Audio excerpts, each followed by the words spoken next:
નમસ્કાર, આપ જોઈ રહ્યા છો ન્યૂઝ 18 ગુજરાતી. હું છું સિદ્ધાર્થ ધોળકિયા. મહત્વના સમાચાર. ખેડૂતોના હિતની અંદર સરકાર દ્વારા એક ખૂબ જ મહત્વનો અને મોટો નિર્ણય લેવામાં આવ્યો છે. ભારતીય કિસાન સંઘની રજૂઆત અને પુરવઠા વિભાગ દ્વારા ખરીદીના સ્ટોકમાં વધારો કરવાની માંગ બાદ મુખ્યમંત્રીએ આ સમગ્ર મામલે હસ્તક્ષેપ કરીને એક મોટો નિર્ણય લીધો છે. અગાઉ ભારત સરકાર દ્વારા ટેકાના ભાવે ખરીદીમાં કાપ મૂકવામાં આવ્યો હતો અને બાજરી, જુવાર તેમજ મકાઈ મુદ્દે સરકાર સાથે બેઠક યોજાઈ હતી, જેમાં અત્યાર સુધી એક ખેડૂત પાસેથી માત્ર 100 મણ ખરીદી ચાલતી હતી. પરંતુ હવે મુખ્યમંત્રીની સૂચના બાદ સરકારે આ ખરીદીમાં સીધો 75 મણનો વધારો કરવાનો નિર્ણય લીધો છે. એટલે કે હવે સરકાર એક ખેડૂત પાસેથી 175 મણ બાજરી, જુવાર અને મકાઈ ટેકાના ભાવે ખરીદશે. આ ઐતિહાસિક નિર્ણયથી ખેડૂતોમાં ભારે આનંદની લાગણી વ્યાપી ગઈ છે. રાજ્યના મુખ્યમંત્રીશ્રીએ મધ્યસ્થી કરી છે, સંવેદના બતાવી અને જે 100 મણથી વધારી અને 175 મણ કરી છે એ બદલ રાજ્યના મુખ્યમંત્રીશ્રીનો ભારતીય કિસાન સંઘ આભાર માને છે. જૂનાગઢથી સમાચાર. વંથલીમાં ટેકાના ભાવે ઘઉંની ખરીદીને લઈને વિવાદ. ટેકાના ભાવે ખરીદી ધીમી થતી હોવાનો ખેડૂતોનો આરોપ. 40 દિવસમાં માત્ર 452 ખેડૂતોની જ ખરીદી થઈ હોવાનો દાવો છે, જેને લઈને હવે જાણકારી મળી રહી છે કે યાર્ડ તરફથી મેસેજ ન આવતો હોવાનો ખેડૂતોએ દાવો કર્યો છે. બારદાન અને સ્ટાફની અછતનો તંત્રએ લૂલો બચાવ કર્યો છે. 100 થી 150 ખેડૂતોને મેસેજ કરીને બોલાવાયા છે. 15 જૂન સુધીમાં તમામ ખરીદી પૂર્ણ કરી દેવાશે તેવું હાલમાં સત્તાધીશો તરફથી દાવો કરાયો છે. યાર્ડમાં મેસેજ ટાઈમે મળતો નથી અને પૂછવા આવીએ તો કે ગમે ત્યારે લઈને આવો, અને લઈને આવીએ છીએ તો કે મેસેજ બતાવો. તો મેસેજ મોબાઈલમાં હોતો નથી, તો અમારા નંબર બ્લોક હોય છે, તો અહીંથી ક્યાંક આઝાદ ચોકે જવું પડે છે. તો એવું ભાઈ કેમ કે અમારો મોબાઈલ નંબર હોય તો અમારો બ્લોક કેમ થઈ જાય છે? તમારે નથી લેવું તો ખેડૂતને ના પાડી દો, ભાઈ અમારી પાસે જથ્થો પૂરતો થઈ ગયો છે, હવે આ માલ લેવામાં આવશે નહીં તો ખેડૂત અહીંયા કોઈ કમ્પ્લેન ન કરે. 40 દિવસમાં ફક્ત 452 ખેડૂતોની ખરીદી થઈ છે. હજી 1150 ખેડૂતોની ખરીદી બાકી છે. જો આવી જ રીતે ચાલશે અને વરસાદ થઈ જશે તો ખેડૂતો શું કરશે? અહીંયા ઓફિસમાં કોઈ જવાબદાર માણસ હોતું નથી. આજે અમે સ્થળ ઉપર તપાસ કરતા ફક્ત 3 ટ્રેક્ટરનો 3 ખેડૂતોનો માલ ચોરાય છે. જો આવી જ રીતે કરશે તો જન્માષ્ટમી સુધીમાં પણ આ ખરીદી પૂરી ન થાય, જેનાથી ખેડૂતો બહુ હેરાન પરેશાન છે. અહીંયા કોઈ પૂછવા આવે તો કોઈ વ્યાજબી જવાબ પણ આપતું નથી. અને ખરીદી પણ હું જ કરું છું અને સપોર્ટ સ્ટાફ મારે છે, પણ જરૂરિયાત બી છે હજી સપોર્ટ સ્ટાફની. અને બારદાનની પહેલા હતા નહીં, અત્યારે બારદાન આવી ગયા છે. 10,000 બારદાન બીજા આવે છે 2 દિવસ પહેલા, અને અત્યારે ખરીદી ચાલુ જ છે. અને દરરોજના 100 થી 150 મેસેજ બોલાવીએ છીએ. એટલે અમારી ગણતરી છે ત્યાં સુધી 15 તારીખ સુધીમાં બધું પૂર્ણ થઈ જશે. ભરૂચમાં ડબલ મર્ડરની ઘટનાથી ચકચાર. માતા પુત્રીની હત્યા, પરિવારના સભ્ય પર શંકા. વહોરવાડ અને કોઠી વિસ્તારમાં 2 સ્થળે હુમલો થયો છે. 2ના મોત અને 1 ગંભીર હાલતમાં હોસ્પિટલમાં છે. ભરૂચ શહેરમાં ડબલ મર્ડરની ઘટનાએ ભારે સનસનાટી ફેલાવી દીધી છે. વહોરવાડ અને કોઠી વિસ્તારમાં એક જ પરિવારના 3 સભ્યો પર તીક્ષ્ણ હથિયાર વડે હુમલો કરવામાં આવ્યો હતો, જેમાં માતા અને પુત્રીના મોત નીપજ્યા છે, જ્યારે એક વ્યક્તિ ગંભીર હાલતમાં સારવાર હેઠળ છે.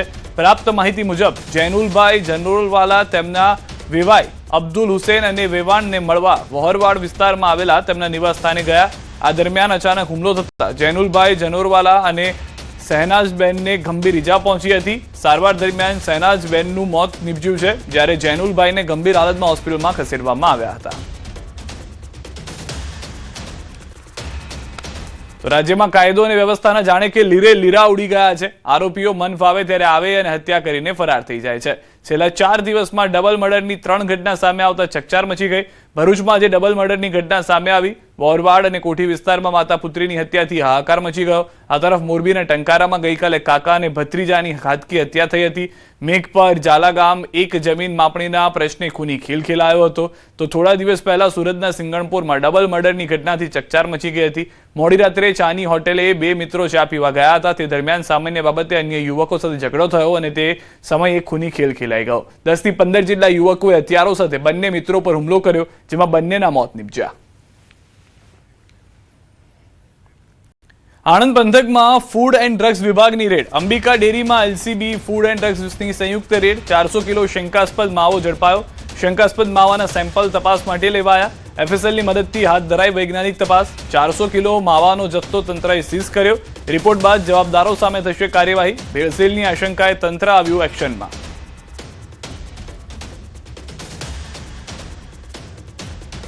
વલસાડ નજીક એક સાથે 8 વાહનોની ટક્કર. નેશનલ હાઈવે 48 પર સર્જાયો છે અકસ્માત. પારનેરા ગામ નજીક નેશનલ હાઈવે 48 પર ઓવરબ્રિજ પર બની છે ઘટના. આગળના વાહને અચાનક બ્રેક મારતા 8 વાહન અથડાયા. વાહનોમાં સવાર તમામ લોકોનો ચમત્કારિક બચાવ. બનાવમાં 4 વાહનોમાં મોટું નુકસાન થયું. ઘટનાને પગલે નેશનલ હાઈવે પર ટ્રાફિક જામ સર્જાયો. વડોદરાથી સમાચાર. મહાનગરપાલિકાની ઘોર બેદરકારી સામે આવી છે. ખુલ્લી ગટરમાં ઘોડી ખાબકતા અફરાતફરી. ખિસકોલી સર્કલ પાસે બન્યો છે બનાવ. ફાયર વિભાગની ટીમને કરાઈ છે જાણ. વરસાદી કાંસના તૂટેલા ઢાંકણાના કારણે બની છે દુર્ઘટના. જેસીબી મશીનથી ઘોડીને બહાર કાઢવામાં આવી. ઘોડીનો ચાલક રોડ પર પડતા સદનસીબે બચી ગયો. વીએમસીની બેદરકારી સામે સ્થાનિકોમાં રોષ. તો દ્રશ્યો પણ આપ જોઈ રહ્યા છો. હાલમાં સમગ્ર કામગીરી કરવામાં આવી રહી છે. વારંવાર વીએમસીની બેદરકારી જે જોવા મળતી રહેતી હોય છે અને ફરી એક વખત તેવું જ જોવા મળ્યું છે. હજી તો ચોમાસું શરૂ નથી થયું એ પહેલા આવી ઘટનાઓને કારણે લોકો ચિંતિત છે કે વડોદરાના રસ્તા પરથી પસાર થવું કેટલું સુરક્ષિત. થોડા સમય પહેલા એક માજલપુરમાં એક ભાઈ હતા, એ ગટરના ઢક્કનનું ઢક્કન નતું એટલે અંદર પડી મરી ગયા. પછી એક અટલાદરામાં ગાય પડીને મરી ગઈ. અને આજે પાછું એક ઘોડો જે વરસાદી કાંસ હતો એનું ઢક્કન તૂટતું હતું, એની અંદર ઢક્કન નહીં હોય એટલે ઘોડો અંદર પડ્યો અને અંદર પડ્યો છે. 2-2.5 કલાક થયા, હજુ નીકળ્યો નથી. એટલે કોર્પોરેશનની ઘોર બેદરકારી ક્યારે જાગશે કોર્પોરેશન ખબર નહીં. એમાં સ્થાનિક લોકોને બી કહેવામાં કે તમે બી જાઓ, જો અમને આવા ઢક્કન ખુલ્લા દેખાય તો કોર્પોરેશનને જાણ કરો. અમદાવાદથી સમાચાર. વિશાલા પાસે ભીષણ આગ. 8 ફાયર ફાઈટરની ગાડીઓ ઘટના સ્થળે. ફાયર બ્રિગેડે આગ પર કાબુ મેળવી લીધો છે. શાસ્ત્રી બીચ તરફ મેટ્રો ડેપો પાસે ઝૂંપડપટ્ટીમાં લાગી હતી આગ. ઘણા ઝૂંપડા આગની ઝપેટમાં આવી ગયા છે. સદનસીબે ઘટનામાં કોઈ જાનહાની નથી થઈ. આગ લાગવાનું કારણ અકબંધ છે. અમદાવાદમાં વિશાલાથી ગ્યાસપુર ભાટા જે કે વિસ્તાર કહેવામાં આવતો છે તેની અંદર અનેક ઝૂંપડાઓમાં છે તેમાં આગ લાગી હતી અને ફાયર વિભાગની ટીમ હાલ અહીં પહોંચી છે. અને આ જે ઝૂંપડાઓ છે તેને આગ ઉપર જે કંટ્રોલ છે તે મેળવી લીધો છે, પણ અનેક ઝૂંપડાઓ છે તેને નુકસાન થયું છે. લોકો છે અહીં વાત કરું છું. અહીંયા તું રહે છે, અહીંયા કેડા ઘટના બની આ રહી? હમણાં અડધો કલાક જેવા થઈ. અચ્છા, અને કયો વિસ્તાર કયો કહેવાય રહ્યો? હા, ગેસપુર કહેવાય. ગ્યાસપુર ભાટા કહેવાય. અને વિશાલા કેટલા અંદાજિત મકાનો છે એમાં જે ઝૂંપડાઓ છે? અંદાજે 60-70 જેવા મને આગ લાગી છે. તો સાહેબ હું અંદર હતો, નદીમાં રેતી ચારતો હતો. અચ્છા. અને અંદરથી આગ લાગતા ભારી તો બહાર દોડ્યા અને અમે સામાન કાઢવા લાગ્યા. આ લોકોનો કેટલા લોકો હોય છે અહીંયા લોકો? અહીંયા તો ખાસા પબ્લિક છે, લગભગ આ તો 200-300 માણસને આ ઝોપડા હરગી ગયેલા છે. આ પ્રકારની આગ છે તે લાગી હતી. તે પ્રકારના દ્રશ્યો જે આપ બતાવી રહ્યો છું કે ફાયરની ટીમ પહોંચી છે. મેજર કોલ જાહેર કરાયો હતો. મોટી સંખ્યામાં લોકો પણ અહીં પહોંચ્યા છે. ફાયરની ટીમ પણ અહીં પહોંચી છે અને ફાયર દ્વારા સંપૂર્ણ રીતે આગને કંટ્રોલ મેળવવાની કોશિશ અહીં હાલ છે કરવામાં આવી છે. દ્રશ્યોમાં પણ બતાવવાનો પ્રયાસ કરીશ કે જે 40 થી 50 થી પણ વધુ જે ઝૂંપડાઓ છે તેને આગ લાગી હતી. હાલ આગને સંપૂર્ણ કંટ્રોલ છે. કોઈ પણ પ્રકારની જાનહાની નથી તે પ્રકારના સમાચાર હાલ અહીં મળી રહ્યા છે. પટેલનો અહેવાલ, न्यूज़ 18 अहमदाबाद. तकरीबन 3:08 के आसपास फायर कंट्रोल में कॉल मिला था कि झुग्गी झोपड़ी में आग लगी है. तकरीबन 200 झोपड़ियाँ यहाँ पे है और इमीडिएटली जो फायर व्हीकल्स होते हैं, गजराज होते हैं, उनको रवाना किए गए साइट में और 10 मिनट के अंदर हमारे फायर व्हीकल्स यहाँ पे आ गए थे और अभी भी कामगिरी चल रही है. पॉकेट्स में फायर है पर 4 साइड से हमारे 8 गजराज और बाकी व्हीकल्स अभी अवेलेबल है जो फायर फाइटिंग कर रहे हैं. सर, कोई मेजर कॉल या मेजर कोई इंजर्ड तो कुछ है? आप देखेंगे कार की विस्तार काफ़ी बड़ा था लेकिन इसमें हताहत किसी को नहीं हुआ है. ओनली जो झोपड़ियाँ थी वो जली है, बाकी किसी का नुकसान नहीं. कुछ સુરતના કામરેજમાં માનસિક તણાવમાં એક વ્યક્તિએ ઝેરી દવા પી આત્મહત્યાનો પ્રયાસ કર્યો, પરંતુ પોલીસની સમયસૂચકતા અને સાથે ઝડપી કામગીરીના કારણે તેનો જીવ બચી ગયો. ઇમરજન્સી કોલના આધારે પોલીસ પહોંચી હતી ત્યારે એપાર્ટમેન્ટના 7મા માળે આવેલા ફ્લેટનો દરવાજો અંદરથી બંધ હતો. ત્યારબાદ પોલીસે જોખમ ખેડીને બાજુના ફ્લેટ મારફતે બારીથી અંદર પ્રવેશ કર્યો હતો. પોલીસે તરત જ તેને અટકાવી સમજાવટ કરી અને પરિસ્થિતિ નિયંત્રણમાં લીધી હતી. ત્યારબાદ ટીમે તેને સુરક્ષિત રીતે નીચે ઉતારી હોસ્પિટલ ખસેડ્યા. જે સમયસર સારવારમાં હતા તેમનો જીવ બચી ગયો. પોલીસની કામગીરીને કારણે એક મોટી દુર્ઘટના ટળી હતી અને સ્થાનિકોએ પણ ટીમની પ્રશંસા કરી હતી. અમદાવાદ મેટ્રો રેલ પ્રોજેક્ટને લઈને મોટા સમાચાર. ફેઝ 2A ને મંત્રીમંડળે મંજૂરી આપી છે. કોટેશ્વર રોડથી એરપોર્ટ કોરિડોરના ફેઝને મંજૂરી. ફેઝ 2A કાર્યરત થતા મેટ્રો રેલ નેટવર્કમાં થશે વધારો. અમદાવાદ ગાંધીનગરમાં 77.63 કિલોમીટર સક્રિય મેટ્રો રેલ નેટવર્ક હશે. ફેઝ 2A માં આશ્રમ રોડ, કોટેશ્વર, પ્રાચીન મંદિર સ્ટેશનનો સમાવેશ, સાબરમતી નદી, સરદારનગર અને એરપોર્ટનો પણ સમાવેશ, અમદાવાદ એરપોર્ટ, નરેન્દ્ર મોદી સ્ટેડિયમ અને સરદાર પટેલ સ્પોર્ટ્સ એન્ક્લેવને સીધો મેટ્રો કનેક્ટિવિટી મળશે. પ્રોજેક્ટ માટે અંદાજિત 2169 કરોડનો ખર્ચ થશે. एयरपोर्ट की कनेक्टिविटी गांधीनगर से, अहमदाबाद से व गिफ्ट सिटी से बनेगी. इसके अलावा जो हमारे कॉमनवेल्थ गेम का स्टेडियम बन रहा है मोटेरा में, उससे भी कनेक्टिविटी बनेगी. जो नए कॉम्प्लेक्सेस साबरमती रिवर के आसपास डेवलप हो रहे हैं और जो पुराने रेजिडेंशियल इलाके जो सरदारनगर वाला इलाका है, इन सबको भी मेट्रो कनेक्टिविटी मिलेगी.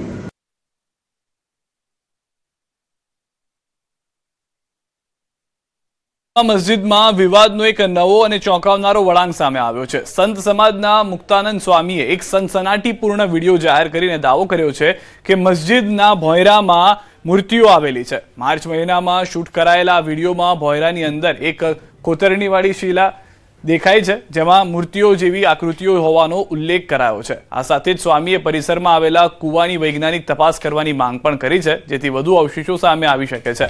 ઉલ્લેખનીય છે કે આ મસ્જિદ ESI હેઠળ સંરક્ષિત સ્મારક છે. જો કે આ વાયરલ વિડીયો અને દાવા અંગે પુરાતત્વ વિભાગે અન્ય કોઈ સત્તાવાર એજન્સી દ્વારા હજુ સુધી કોઈ પુષ્ટિ કરવામાં આવી નથી. આ વાત બિલકુલ સાચી છે અને અમે આગળ પણ ઘણી વખત કહ્યું પણ છે કે આ સ્થાન પર એ મૂળભૂત જૈન મંદિર, શ્રી ચક્રધર સ્વામીનું જન્મસ્થળી અને હિન્દુ મંદિરોની સ્થાપત્ય કલાનું આ સ્ટ્રક્ચર છે, એટલે ત્યાં મૂર્તિઓનું હોવું એ સ્વાભાવિક હતું. પણ કેટલાક કારણોવશ જે તે સમયે કેટલીક મૂર્તિઓ ત્યાંથી દૂર કરવામાં આવી હશે, પણ સત્ય હંમેશા એક સમયથી ઉજાગર થતું હોય છે. એ ઉદ્દેશથી ક્યાંક ને ક્યાંક આ પ્રતિમાઓ ભોંયરાના જે રૂમનો જે ભાગ છે એમાંથી મળેલી છે.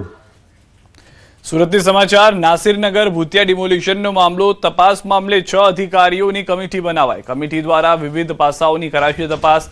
તપાસ કરી અહેવાલ કરાશે તૈયાર. તપાસ કમિટીના મુખ્ય અધિકારીઓ આપી જાણકારી. સુરત મહાનગરપાલિકા દ્વારા સેન્ટ્રલ ઝોન વિસ્તારના ડિમોલેશન અન્વયે 6 અધિકારીશ્રીઓની એક કમિટીનું ગઠન કરવામાં આવ્યું છે. જે કમિટી દ્વારા તબક્કાવાર વિવિધ પાસાઓની ચકાસણી કરી અને એક અહેવાલ તૈયાર કરી આગળની નિયમાનુસારની કાર્યવાહી હાથ ધરવામાં આવનાર છે. રાજકોટમાં લાંબા સમયથી ચર્ચા અને વિવાદના કેન્દ્રમાં રહેલા સાંઢિયા પુલને લઈને હવે રાહતના સમાચાર સામે આવ્યા છે. રાજકોટ મહાનગરપાલિકાની સ્ટેન્ડિંગ કમિટીના ચેરમેન પરેશ પીપળિયાએ દાવો કર્યો છે કે આગામી 8 દિવસની અંદર સાંઢિયા પુલનું ઉદ્ઘાટન કરી તેને વાહન વ્યવહાર માટે ખુલ્લો મૂકી દેવામાં આવશે. તેમણે જણાવ્યું છે કે પુલમાં જે કંઈ પણ ખામીઓ હતી તેને દૂર કરવામાં આવી છે. મુખ્યમંત્રી અથવા નાયબ મુખ્યમંત્રીના હસ્તે પુલનું લોકાર્પણ કરવામાં આવે તેવી શક્યતા વ્યક્ત કરાઈ છે. વધુમાં જણાવ્યું છે કે જો કામગીરીમાં કોઈ એજન્સીની બેદરકારી અથવા નબળી કામગીરી સામે આવશે તો સંબંધિત એજન્સીને બ્લેકલિસ્ટ કરવાની તેમજ તેમનું પેમેન્ટ અટકાવવાની કાર્યવાહી પણ કરવામાં આવશે. થોડોક જ દિવસનું કામ બાકી છે, એમનો ફાઇનલ રિપોર્ટ આવી જાય કામનો. પાછા એકવાર અમે વિઝિટ કરવા જવાના છીએ અને વિઝિટ કર્યાના થોડાક જ દિવસમાં સાંઢિયા પુલનું ખાતમુહૂર્ત થઈ જાય, લોકાર્પણ થઈ જશે. અત્યારે લગભગ 80% કામ થઈ ગયું છે. એ આપણને ફાઇનલ રિપોર્ટ આપે કે કામ અમારો લેવલથી પૂર્ણ થઈ ગયું છે, પછી ફાઇનલ અમે એકવાર વિઝિટ કરશું. પછી બને એટલું ઝડપથી આપણે લોકોની સુખાકારી માટે લોકાર્પણ કરશું. પોરબંદરથી સમાચાર. વસ્તી ગણતરીની કામગીરીને લઈને વિવાદ. વસ્તી ગણતરીમાં ન જોડાતા શિક્ષકની કરાઈ ધરપકડ. શિક્ષકની ધરપકડ થતા શૈક્ષિક મહાસંઘ મેદાને. સમગ્ર મામલે શિક્ષકે આપી પ્રતિક્રિયા. શાળામાં માત્ર 2 જ શિક્ષક હોવાનો દાવો. તંત્રે બંને કામગીરી સોંપી હોવાનો દાવો. ઇન્ચાર્જ આચાર્યના પિતાની તબિયત બગડતા તે ભાવનગર ગયા હતા.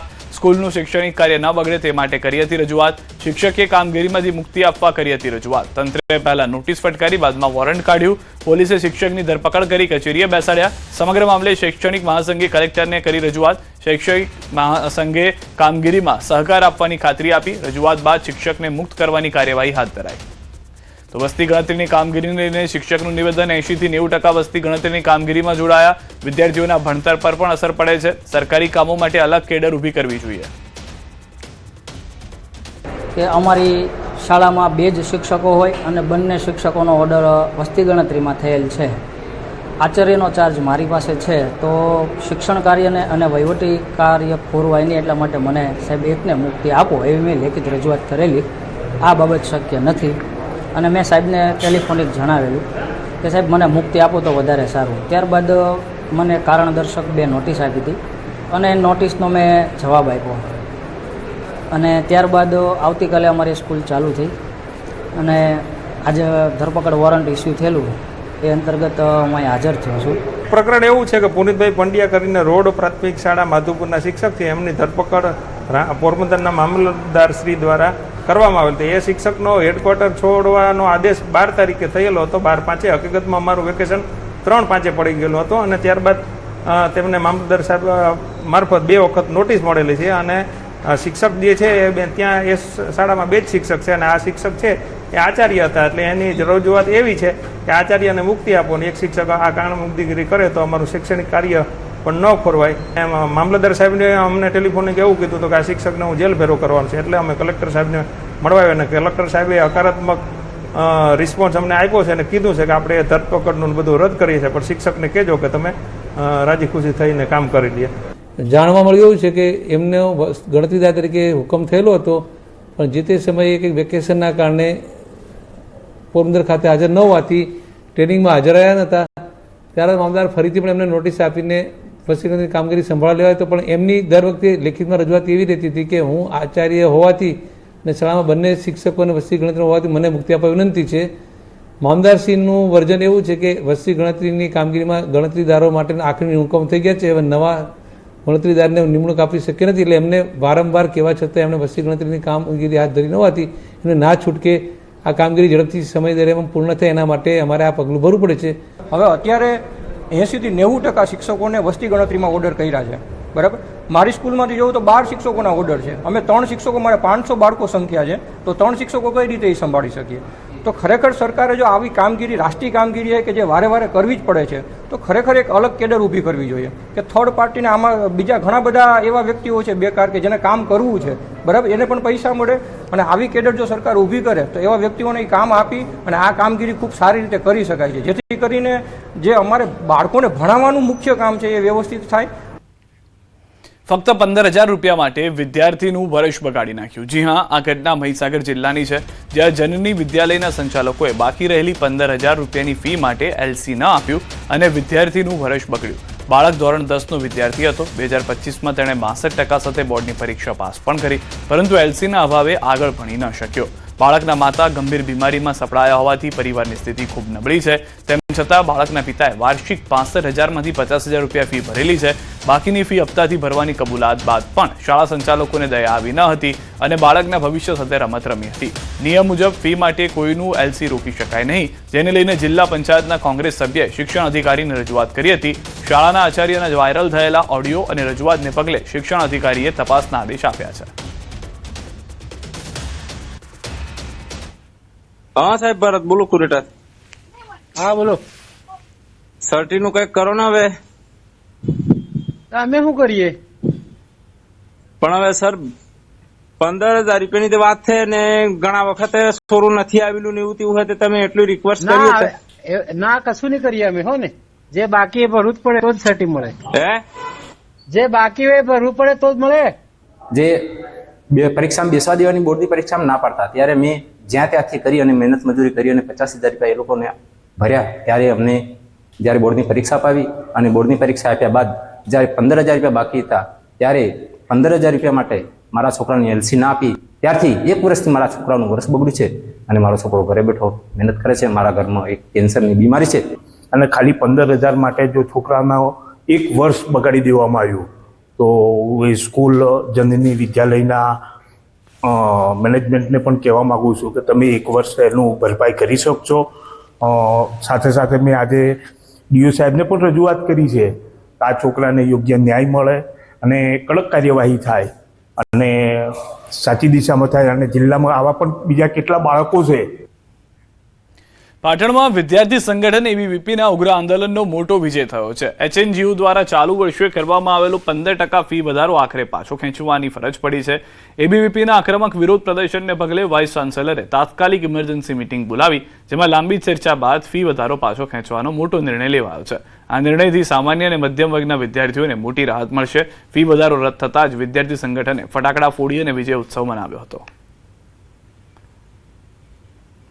આજરોજ વિદ્યાર્થીઓની રજૂઆત અન્વયે અન્ય મિટિંગો હતી છતાં પણ આપણે એફઆરસી અને બીઓએમના આદરણીય સભ્યો સાથે ઓનલાઈન મિટિંગ કરી અને આપણે જે ફી વધારો કરેલો છે એનો પરિપત્ર પણ થઈ ગયેલો છે. એ અન્વયે સંપૂર્ણ રીતે ચર્ચા કરીને હાલ પૂરતો એ પરિપત્ર છે એ આપણે સ્થગિત કરીએ છીએ.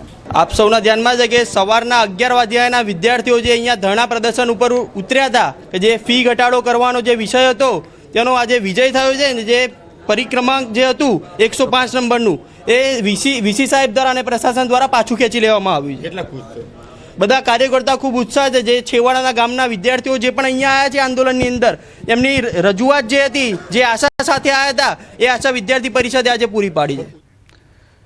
પાટણમાં વિદ્યાર્થી સંગઠન એબીવીપીના ઉગ્ર આંદોલનના વિજયને લઈને જે આપ સમાચાર જોયા. બીજી તરફ ઉપલેટામાં પ્રાથમિક શાળાના લંપટ શિક્ષક ઝડપાયો છે. બાળકીઓ સાથે અડપલા કરતો હતો શિક્ષક, જેને શિક્ષક તરીકે ગુરુની ગરિમાને લજવી છે. પ્રાથમિક શાળામાં ફરજ બજાવતા 56 વર્ષીય શિક્ષકે સગીર વિદ્યાર્થીનીઓ સાથે શારીરિક અડપલા કર્યા હતા. ઘટનાની જાણ થતાં વાલીઓમાં ભારે રોષ ફેલાયો હતો. બાળકીઓના પરિવારને પોલીસમાં ફરિયાદ નોંધાવી છે. પોતાની પોઝિશનનો લાભ લઈએ આ ટીચરે બાળકીઓને એવી પણ ધમકી આપતું હતું કે કોઈને કહેશો તો તમારા માટે સારું નથી હશે. આરોપી દેવાનંદ ગોવાભાઈ હેરા, જે એક સરકારી શિક્ષક છે, એમને ઝડપી પાડી કાયદેસર કાર્યવાહી કરી રહી છે. સમાજના નાગરિકોથી મારું આ અપીલ છે કે બાળકો સાથે કોઈ પણ પ્રકારનું શોષણ, સતામણી અથવા શંકાસ્પદ વર્તન અંગે તાત્કાલિક પોલીસને જાણ કરે. સમાચારોમાં અત્યારે બસ આટલું જ. આપ જોતા રહો ન્યૂઝ 18 ગુજરાતી.